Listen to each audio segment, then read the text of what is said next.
ассалому алайкум шунавандагони гиромӣ. ба таваҷҷӯҳи шумо идомаи силсила гуфтори хонишҳои бадеӣ аз рӯи рамани сегонаи нависандаи халқии Тоҷикистон Ҷалол Икромӣ, духтари оташ, 12 дарвозаи Бухоро ва тахти вожгон. шунавандагони арҷманд, акнун ба қироати рамани сегонаи Ҷалол Икромӣ тахти вожгон оғоз менамоем. ҳоло гуфтори 21-ро аз рӯи ин раман бишнавед. ровӣ Ализода Абдурашид Хуҷамқул. қисми 14. ای مردک، گفت وی به سوی در نگاه کرده. لبی، گفت در را گشاده محرم خاصی وی. چاینیک و پیاله را اینجا گیر.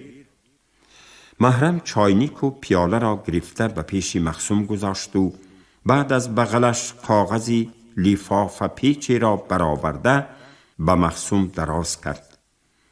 از کیسه نظام الدین افندی یافت شد. دیگر چی؟ دیگر چیزی کذایی نیست. رویمالچه، قلم، کارتچه. همه چیزهای نظام الدین افندی را آورده انا به این تاقچه گذار. یک دندان خلال کم باشد، از خودت گیله کن. بسیار خوب. محرم گلی شمع را گرفته خانه را روشن‌تر کرد و بیرون برآمد. مخصوم لفافه را گشاده به خط چشم دواند. هو القیوم برادری مجتهد و قهرمانی ما را بوده باشد که این جانب ما همه صحت و سلامت بوده، سلامتی و موفقیت شما را از درگاه الهی خواهان و جویانیم. بعد همین که جناب نظام الدین افندی را به نزد شما فرستادیم. واقعه را به تفصیل از خودشان میفهمید. در اردوگاه شما این کس آدمی مفید و در کاری می شوند و باوری داریم که به خود معاون تعیین می کنید. در بخارا حالا وضعیت برای آدمان ما تا یک درجه سخت‌تر شده ماند. لیکن این حال موقتی است. نصیب باشد در اولهای تیر ماه قهرمانی نامداری ملت اسلام، لشکرکش و حامی ملت ترک و توران جناب انور پاشا به بخارا در مشایعت آدمانی در کاری تشریف می آورند و ما آن کس را به طرف شما رهسپار می کنیم. گمان غالب همین که کارنامه بزرگ از طرف شما و بخارای شرقی آغاز می یابد. از روی نقشه و طرح کاری که با مصلحت ملل بزرگ ساخته شده است، به زیر بیرقی به افتخار حامیان ملت صدها هزار لشکری جرار جمع می شوند و ما تمام آسیای میانه را به زیر تسلط خود می دراریم. از شما صبر و طاقت و ثباتکاری آرزومندیم. صبح تنتنه و کامیابی ما در عین طلوع است. الصبر من مفتاح الفرح.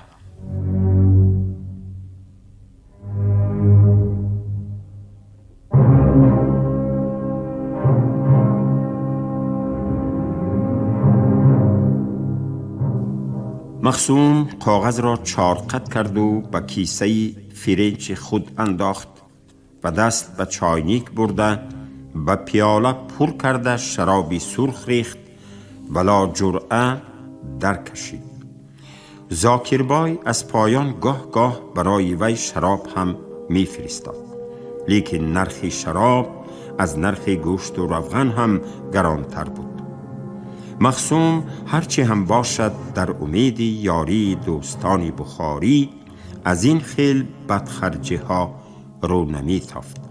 وی امیدی کلان داشت که نظام الدین با خود پول و طلا می آورد.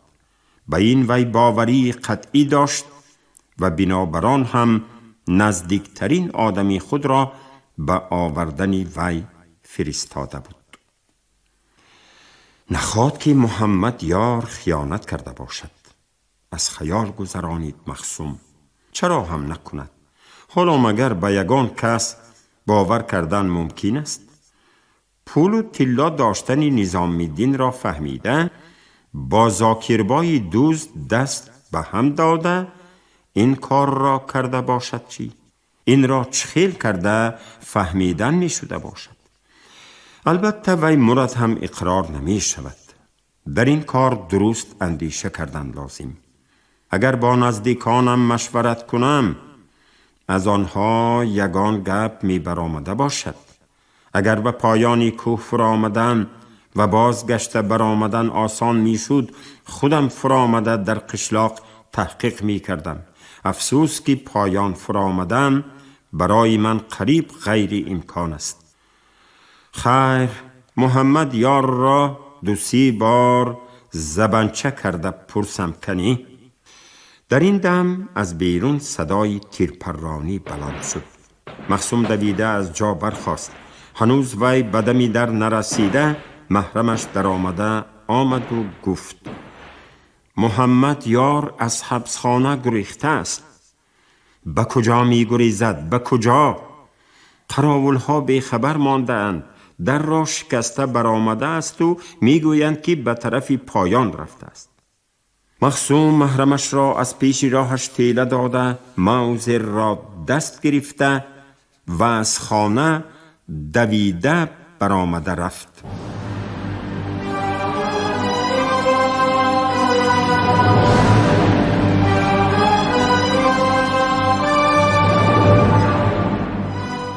قسم 15.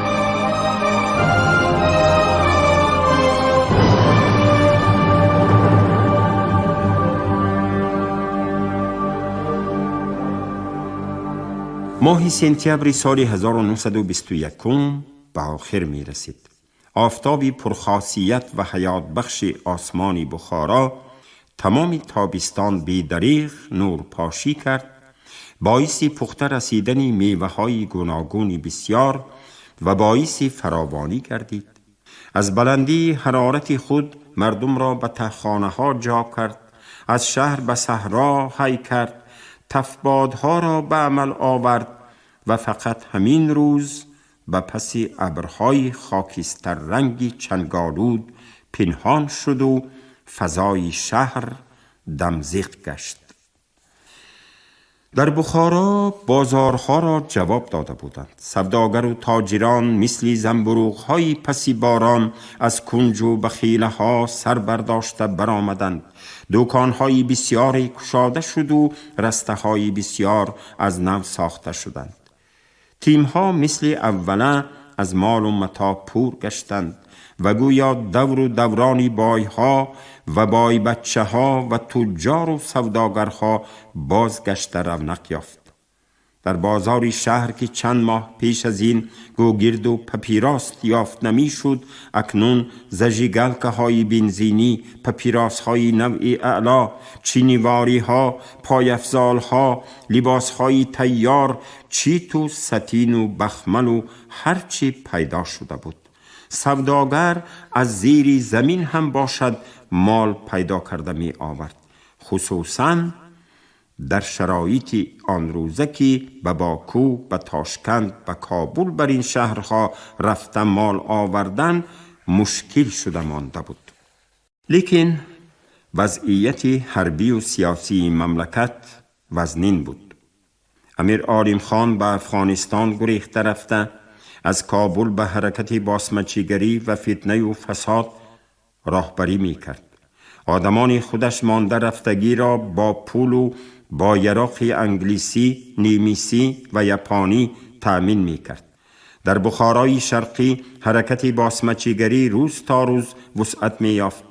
ابراهیم بیگ با لشکری چند هزاره خود در قریبی دوشنبه مرکز بخارای شرقی می ایستاد. فضیل مخصوم مضافات غرم را در دست خود نگاه می داشت.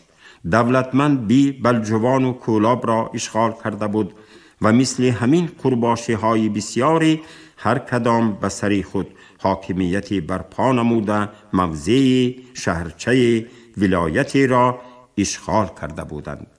عسکران سرخی که حاکمیت شورایی و ساخت نو را مدافعه می کردند و با این قوه کلان باسمچیان مبارزه می بردند، در چند جا مثل جزیرچه هایی در بین بحر مانده بودند. قسم کلان اسکران سرخ در دوشنبه و کولاب، در قرغان تپه و دهنو جا گرفته بودند.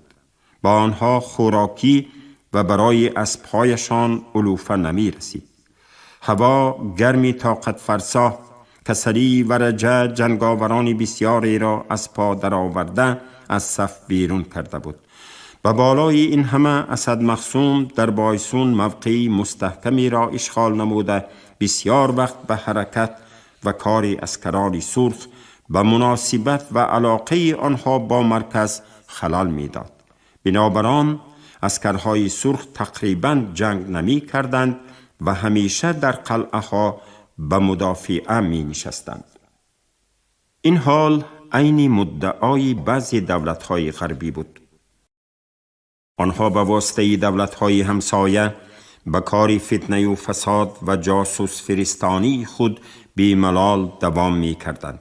باسمچی ها را از عراق تأمین می کردند و به آنها باوری و اعتماد می دادند که بلشویزم امروز نه، پگاه نیست شده می رود. وزارت حربی جمهوریت بخارا و هیئت فرماندهی حربی قشون‌های ترکستان قرار داده بودند که پیش از همه دسته اسد را از ما بین بردارند و راه بخارا بایسون شهر سبز و بایسون بخارای شرقی را بی خطر گردانند. آن روزی که ما در صدد تصویرش هستیم دمزیق و هوا ابرآلود بود. در این طور روزها کس خود را وزنین و ناهنجار حس می کند. در خانه شیشتن نمی خواهید، در کوچه گشته درست حلاوت نمی گیرید. کریم هم خود را چندان بردم حس نمی کرد. لیکن با وجود آن به خوابگاه اسکران در آمده از یک سر همه را دیده و با کماندیران صحبت کرده برآمد و بعد به سفارتخانه روسیه رفت. خواست که از کاتب سفارتخانه معلومات‌های آخرین را که از جبهه‌های جنگی بخارای شرقی رسیده است گرفته خواند. کاتب به او 2-3 صحیفه اخبارات را سپارده ایستاده گفت: خیریت که آمدید. اولش این که به شما از فتح‌الدین خط هست. بعد این که از کمیته مرکزی پارتی کمونیستی بخارا تلفن کردند. خود کاتب یکم ترسون خواجیف امروز در ساعت 13 به شما منتظر می شده است. تشکر، گفت کریم یک باره خرسند شده. اگر می دانستم که شما مرا اینقدر سرفراز می کنید اولی روز آفتاب نبرآمده در پیش درتان منتظر می شدم. انا دیدید، گفت کاتب، هر روز به اینجا آمده استید، هر روز خرسند می کنم. کریم باز یک بار دیگر تشکر بیان کرد و کاغذها را گرفته به سر استال خالی نشست و اول مکتوب فتح‌الدین را گشاده خواند. فتح‌الدین سردار قشون‌های جبهه بایسون به کریم می نوشت که مبارزه با قشون‌های اسد مخصوم خیلی سخت و مشکل شده ماند. هرچند که خودی مخصوم در قلعه است، لیکن دسته‌های در پایان بوده او به کار فتح کردن سنگ قلعه همیشه خلل می‌دهند. از طرف دیگر قرباشی‌های میده چویده که در شهر سبز و کتاب پیدا شده اند نیز به نقشه‌های وی ضربه زده می‌ایستند. حکومت بخارا خصوصا نظارت حربیه آن درست یاری نمی‌رساند. عسکرها بسیار وقت گشنگی می‌کشند، آذوقه در وقتش نمی‌رسد، داروی و دوا تقریبا نیست. بنابراین ورجه بسیار کسان را از پا افکنده ایستاده است. فتح‌الدین 2 بار به خودی فیض الله خواجیف نوشته فرستاده است، اما اقلاً از رسیدن مکتوبش خبر ندادند. اکنون فتح‌الدین به سرفرمانده قشون‌های ترکستان به تاشکند نوشته فرستاده است. هرچه زودتر به جبهه بایسون یاری مادی و قوه عسکری رسانیدن لازم. نظر به اخبارات عایشه و غیوربیک، اسد مخصوم در همین قریبی به پایان هجوم را سر می کرده است. فتح‌الدین می ترسد که مبادا به اردوگاه او از دو طرف هجوم کرده او را شکست دهند. اگر باسمچیان اطراف بایسون و خشونهای اسد مقسوم یک شوند، به شهر بایسون خطری سخت تهدید می کند. این همه را کریم باید داند و زودتر حرکت کند که او را به بایسون فرستاند. فتح‌الدین از کریم خواهش می کرد که این خبرها را به کمیته مرکزی و حکومت بخارا رساند. به درون مکتوب فتح‌الدین باز یک مکتوبچه دیگر بود که کریم قریب می خواست آن را به چشمانش مالد. کریم جان عزیز و مهربانم، گفته نوشته بود عایشه، این سیومین مکتوبی من است که به شما می نویسم. از شما فقط یک بار جواب رسید. آن چند سطر دستخطی شما را تومار کرده در مغز جانم نگاه می دارم. مکتوب شما منی سیاه‌سری ناتوان و پامال گشته را از نو زنده کرد. دست و پای من از زمین کنده، همه امید و آرزوهای من پراکنده و خودم پژمرده و مرده بودم. به ناگاه از طرف آدمان نیک بروی من دری امید و آمال گشاده شد. من اکنون زنده کار کردن و برای غلبه عسکرهای سرخ، برای غلبه شما یاری دادن می خواهم. به واسطه آدمان خودمان تا می توانم خبرهای در کاری را داده می فرستانم. امروزها مقسوم خیلی در قهر و خشمگین شده است. هر روز با عسکرهایش مشق می کند. کیمچی طرح و نقشه ها می کشد. نمی دانم از کجا به وی خط و خبر رسیده می ایستد. یک بار ناخواست گفتماند که سرلشکری بزرگ ملت ترک بیاید، ما همه بلشویک ها و جدیدها را به سقر می فرستانیم. انا بعد با غلبه به بخارا می دراییم. سمرقند و تاشکند را می گیریم.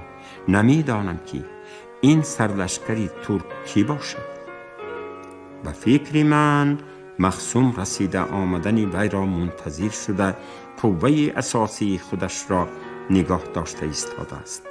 دیگر گپی نوی نیست. آمدن شما را چشم در راه هستیم. در برابری رسیدن زود به من معلوم کنید و هر سپارشی که داشته باشید فرمایید. من تیارم در این راه جانم را فدا کنم. دوست دارنده شما.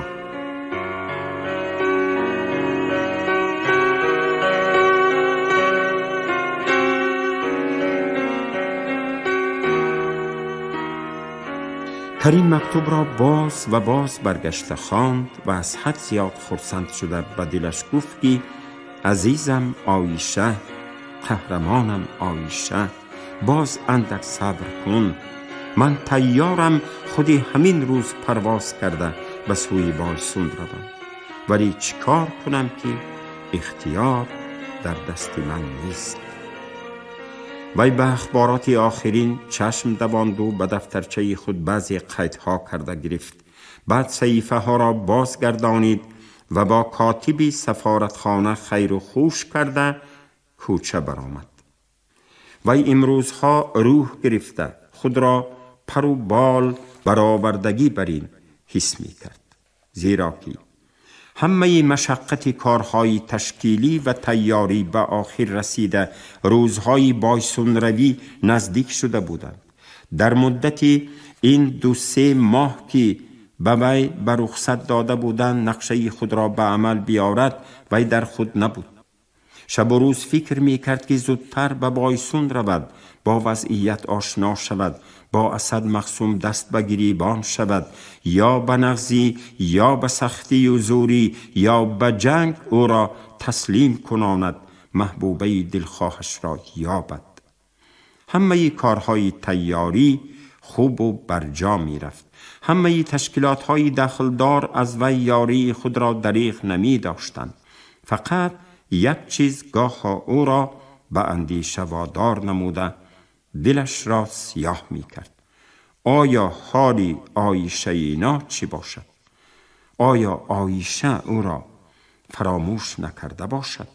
آیا عایشه صحت و سلامت باشد؟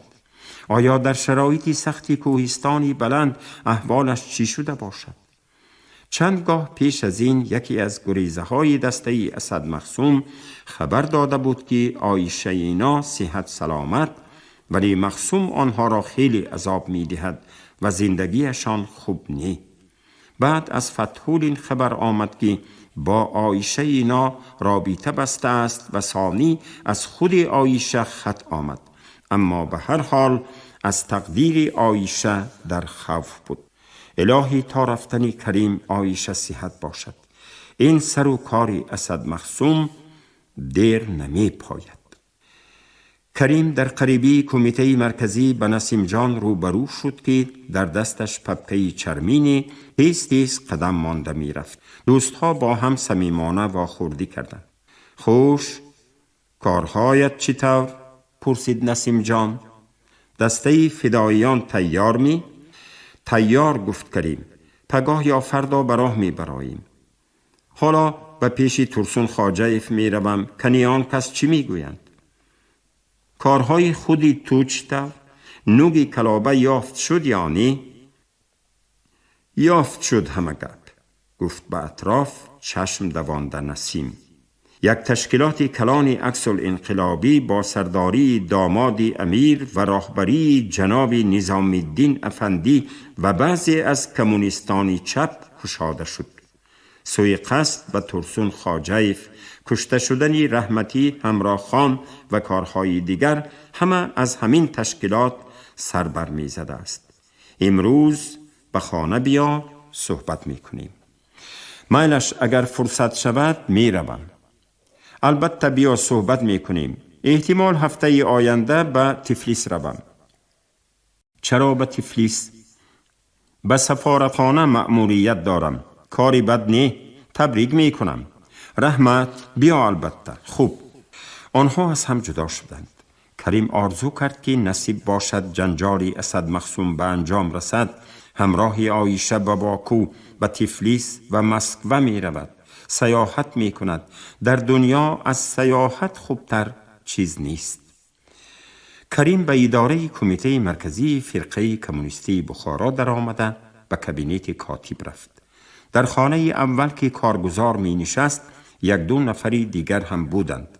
کریم خود را به کارگزار شناساند و اجازتی در آمدن خواست. رفیق ترسون خواجیف شما را جیغ زده بودند، گفت به وی کاتب.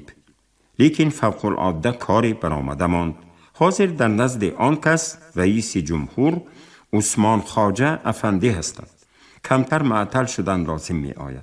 مرحمت شینید، گزیته خوانید. سلامت باشید، گفت کریم و به کرسی نشان داده کاتب نشست و فکر کرد که منتظر شود یا کوچه برآمده سیاحت کرده بیاید.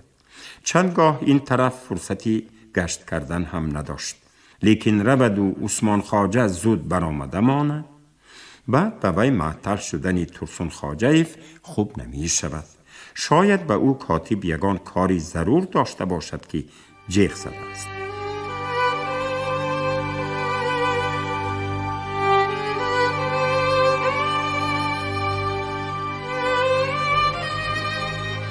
قسم 16.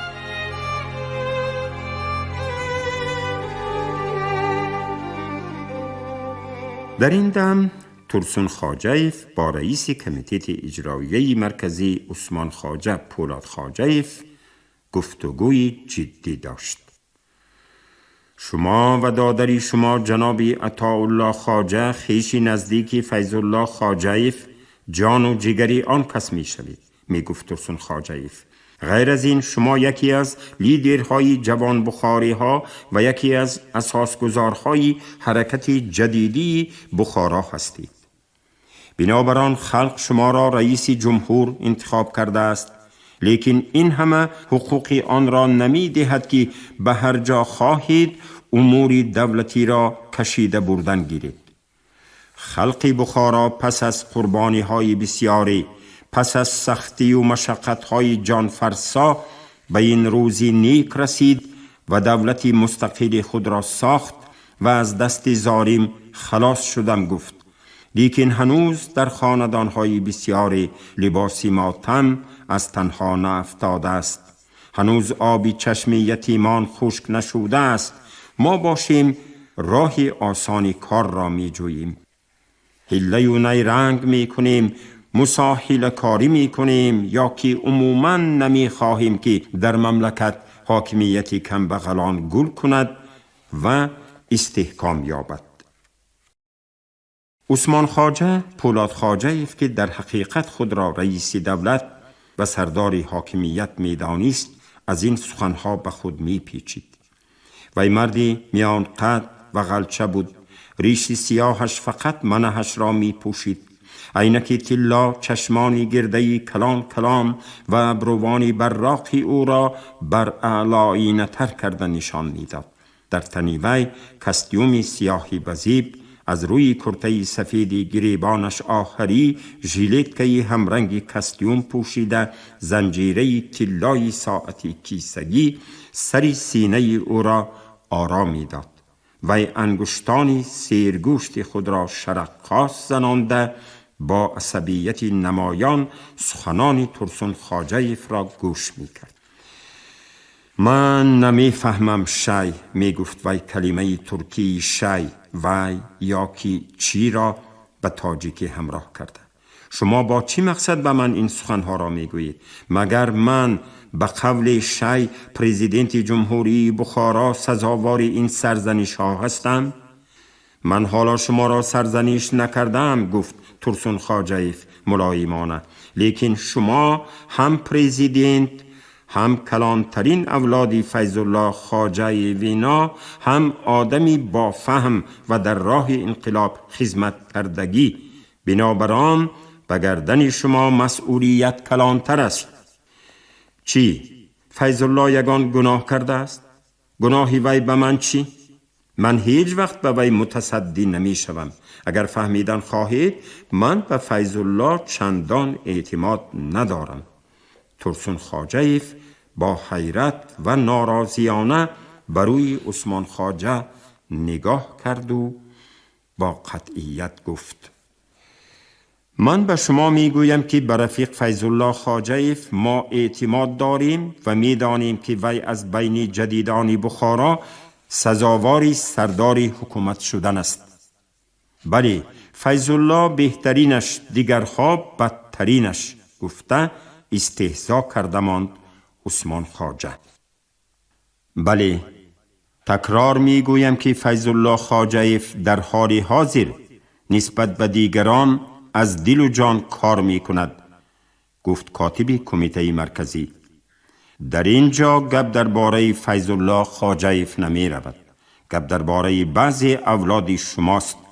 بنابراین شما را جیغ زده پیش از مجلس بیورای کمیته مرکزی به خودتان برادرانه گپ زدن خواستم. مجلس بیورا؟ حیران شده پرسید عثمان خواجه. بله، من مجبورم این مسئله را به بیورا مانم. مسئله اولاد ما را؟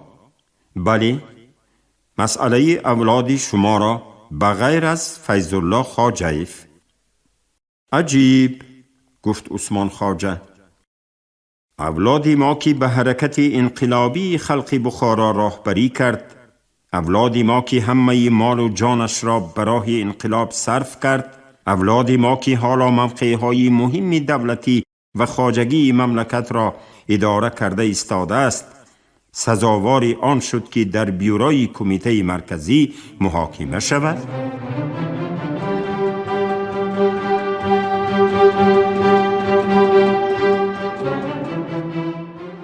шунавандагони азиз, шумо гуфтори 21-ро аз рӯи рамани тахти вожгуни нависандаи халқи тоҷикистон Ҷалол Икромӣ дар қироати Ализода Абдурашид Хуҷамкул шунидед. Коргардон Шералии Нағзалӣ, садобардор Карим Толибов. поёни гуфтор аз силсилаи хониши бадеӣ. шод бошед.